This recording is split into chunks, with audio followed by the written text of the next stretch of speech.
Huh? Your husband will be doing laundry. No.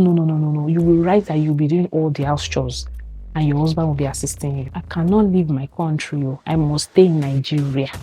This Nigeria, now here we did. I must trash this thing now. If you don't trash this thing, I'm not ready. I'm not going anywhere. You are not sleeping.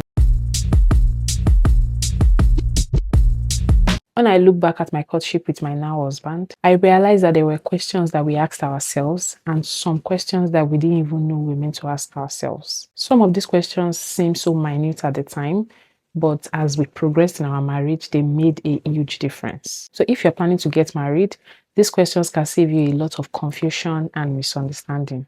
Basically, they help you to be more prepared before married life starts. Today, I'm going to be sharing some of these questions. Number one is your values and beliefs. For me, that's the first area you need to explore. Yes, you might be Christians or you might be of the same religion, but do you share the same convictions? There are different churches, there are different denominations, and what you believe might be different. It doesn't necessarily mean that one person is committing sin while the other person is a saint. Even in areas of how you worship, for example, you believe in having vigils, and your spouse doesn't like vigils, you believe in fasting, they don't like fasting, you believe in going to the mountain to pray, your spouse believes you are meant to pray at home, and now when you get married, he or she is like, let's go to the mountain. No, I'm not going. Okay, can I take the children? No, you can't take them.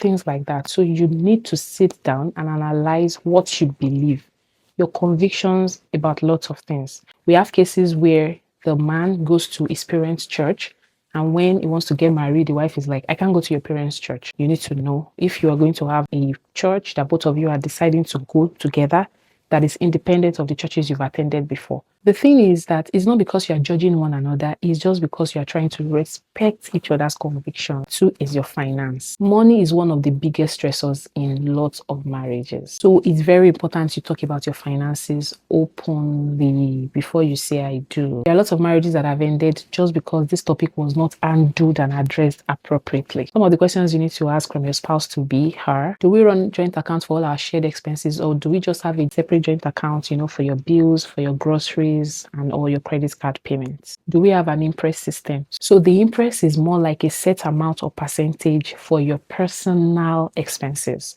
So it means that you can decide, okay, out of the 100% I'm earning, I'm going to use 20% for myself. You also take 20% of whatever you're earning for your personal expenses, meaning that we don't ask each other questions on how we spent our money. Or we could have like a certain amount. For example, okay, $100 is what I'm going to take for my own personal expenses. You also take $100.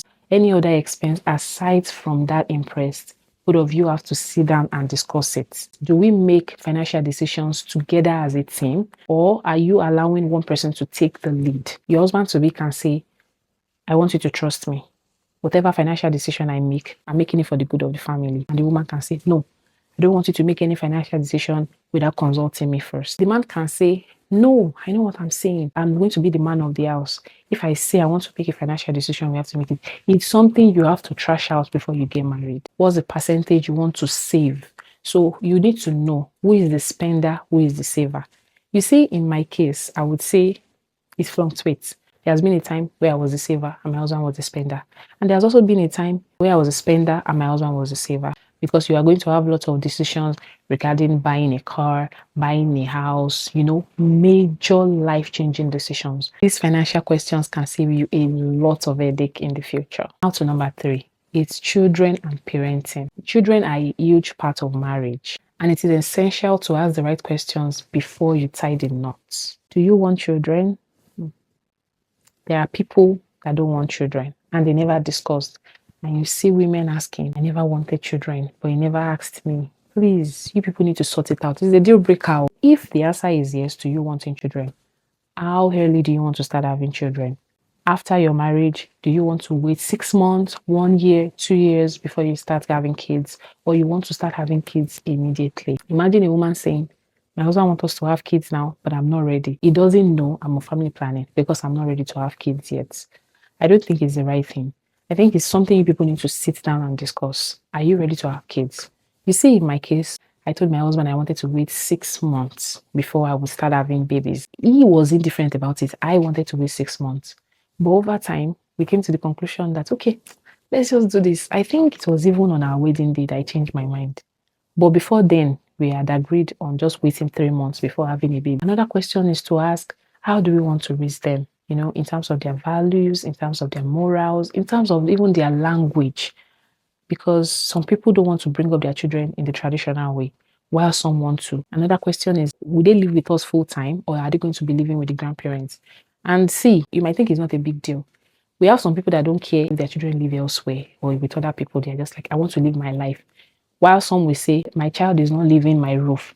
My child must be with me every time. Are you open-minded to your children living with someone else, or you would rather they live with you until they become adults? If where you are has boarding school system, you need to ask, will our children go to boarding school or not? My husband said he does not want his children to go to boarding house at all. That he would rather they stay home until it's time for them to go to university. I was indifferent about it because I always wanted to go to the boarding house, but my parents did not release me. So I was like, if my child says he or she wants to go, there's no big deal. But when he said it, I was like, since I'm indifferent, I think it's for the best. So, but if I had said, no, my child will go to boarding house, it means we have to go back to the drawing table. Is this a deal breaker for me or not? Also, what are our rules regarding sleepovers? There are some people that don't mind their children going to have sleepovers. But my husband and I, we're on the same page with this. That no sleepovers for our kids. Because of all the stories you hear, it doesn't mean we are right, but it's just a decision we have to make together. Number 4, communication and conflict resolution. No matter how in love you people are, you will still have disagreements. Even siblings that were brought up by the same father and mother under the same roof, they have conflicts. Not to talk of two separate individuals of opposite gender that lived in two different environments, now coming together to live together under the same roof. You will always agree to disagree. But now, it doesn't mean you don't have conflicts, but how do you resolve your conflicts? I feel we have two categories of people. We have one category that will say, see, I'm not interested in saying anything now. I want to process my thoughts. You said things to me that are hurtful. You said things I don't agree with. Can you just give me time to process my thoughts? So we say, no, I must trash this thing now. If you don't trash this thing, I'm not ready. I'm not going anywhere. You are not sleeping. You must talk. I was the one that wanted to trash things out immediately. Anytime we have issues, I won't be able to sleep. Well, my husband, once his body touches the bed like this, he will sleep. I will not be very angry. This man, don't you know that we've not resolved our issue and you're sleeping? If I had known, during our courtship period, I would have told him that, see, if we have issues, we cannot sleep without settling it. We must settle it before we sleep. But because we did not have this conversation, we used to have issues. So it was something that we had to go back to the drawing board to say, see, you know me. It used to affect me. If we have issues, how do we trash this out? So it is a major thing that you people have to discuss before you get married. Number 5 is your career. Your career is as important as your finance. How ambitious are you? And how ambitious is your partner? If you are ambitious to the extent where your family comes second, you will be having marriage problems. So both of you have to sit down and discuss it. How much time can your work take you away from home? There are some marriages that survive on only seeing each other once a month, while some people survive on once in a week. And some people cannot survive not seeing their spouse at the end of the day. For me, I would choose seeing my husband every day than him coming every weekend or every month. Will you or your spouse be able to put their career on hold during your childbearing age or your children's formative years? That's the age where if you see your child today, by tomorrow, it's like as if they've grown taller. Childbearing and the formative years is a very tough period of time. Some women don't mind it at all. Some men don't mind it at all. But if you know it's a deal breaker for you, agree to disagree before you get married. Will you be okay if you're heavily pregnant and your husband has to work and you're at home? Another thing is, are you planning to resign from your own location to where your husband stays? I was staying in a different state from my husband, and I was thinking they would transfer me to that state where he was. But they didn't transfer me. So the agreement we had was that if I process the transfer for like 3 to 6 months and they don't do anything about it, I will resign. I didn't eventually resign, but I almost did. Another thing is even migrating out of the country. There are some people that want to stay in the country and some people want to leave. I was always indifferent. So when my husband told me that we should process Canada, I don't even have issues at all. But if I was someone that would say, I cannot leave my country, I must stay in Nigeria. This Nigeria, now here we did. It means that I'm already saying that we have separated. Not asking these questions about your career can cause lots of resentment for your partner, especially when one person is able to pursue their dreams and one person is unable to. Number 6 is your lifestyle and daily life. Your daily life can make or break your marriage. How much quality time should we spend together as a couple and as a family? And how do we split the chores among one another? You see this third one I said. It's a major conversation that you need to have. I can remember that during our courtship stage, we had a book we used to write things. So we'll go to the marriage committee in our church and they would analyze whatever we've written and ask us about things we didn't agree or things we agreed on. And when we got to the house chores, my husband said that he will be taking care of all the laundry. And I agreed to it that, okay, I will be cooking and doing other things. When we got there, they said, your husband will be doing laundry. No. You will write that you'll be doing all the house chores and your husband will be assisting you. I felt so bad. I was like, what kind of level of patriarchy is this?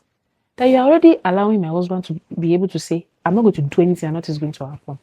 But thank God I married a supportive man. Last but not the least is the deal breakers and boundaries. There might be some habits that you don't like in someone. If you notice that your spouse to be has it, tell them about it. There might be some deal breakers. There are lots of people that have deal breakers, but they don't talk about it until it surfaces. It could even be an expectation that if this person does not meet it, it will affect you. Speak up before you get married. Asking these questions does not mean you doubt your partner. It just means that you are thinking about building a lasting, healthy marriage. There's some challenges that are still going to come up, no matter the conversations you have, but at least you've already created a strong foundation early in your relationship. Now I want to hear from you. What is one question you think couples should ask each other before they get married? Let me know in the comments. Thank you for watching and see you in my next video. Bye.